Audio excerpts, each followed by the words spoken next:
Hi, my name is Bruce with Lake Weeder's Digest, weedersdigest.com.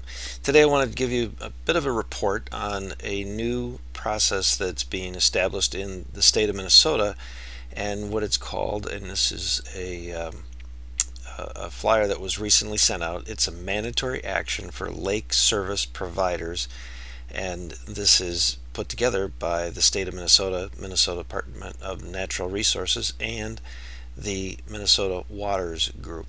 And basically what it comes down to is it now states that it is mandatory in the state of Minnesota that all lake service providers obtain a permit from the Minnesota DNR before providing any services whatsoever.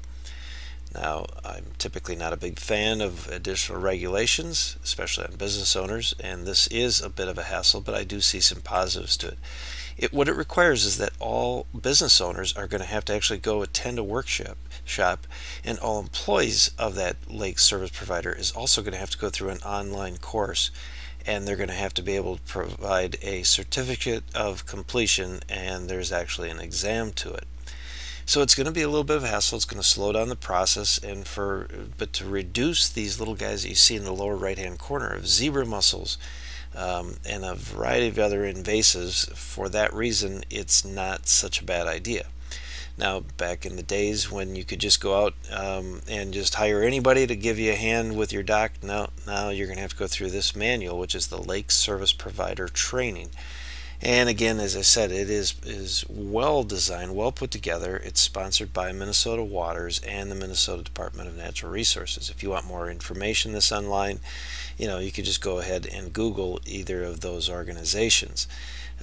It's very detailed, and I think that anybody wants to learn more about Eurasian water milfoil, curly-leaf pondweed, spiny water flea, any of these type of things, I'm sure it's a great program. And more importantly, what most people don't realize is that when you transport, everybody has been told about transporting boats, but there's so many more things and cavities that are found on a boat lift, for example. And boat lifts don't travel very often from one lake to the other, but when they do, it can be really devastating to a lake, because that's how some of these things are being transferred. Now, as you look at these, not to give a commercial for our websites, we've got a number of different websites, such as spinywaterflea.net and rustycrayfish.com and flyingcarp.org, and one of our most popular is zebramussels.net. Now, those give some background too.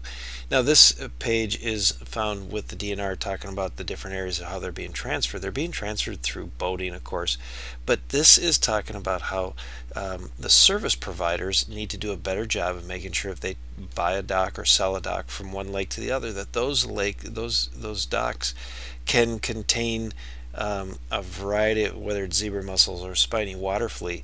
There are ways to literally prevent any chance of that being spread.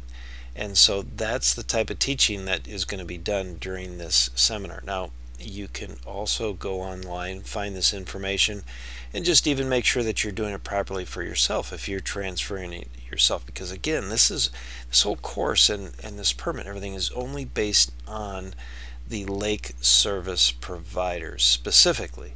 And so if you're just doing it yourself, or if you're doing it like we do it around our neighborhood or our lake, any of this type of stuff is typically done on our lake by neighbors.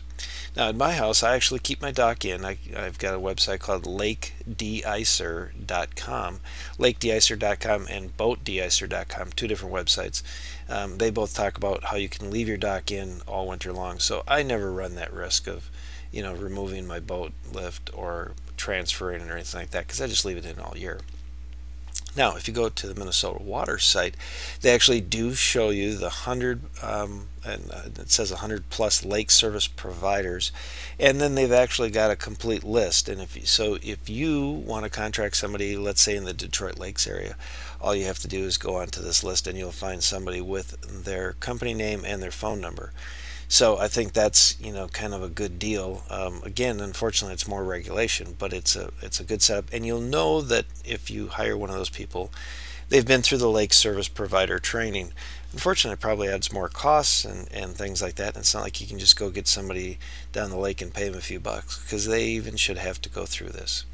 If you've got questions, got any comments, just give us a call at weedersdigest.com, 763-551-144.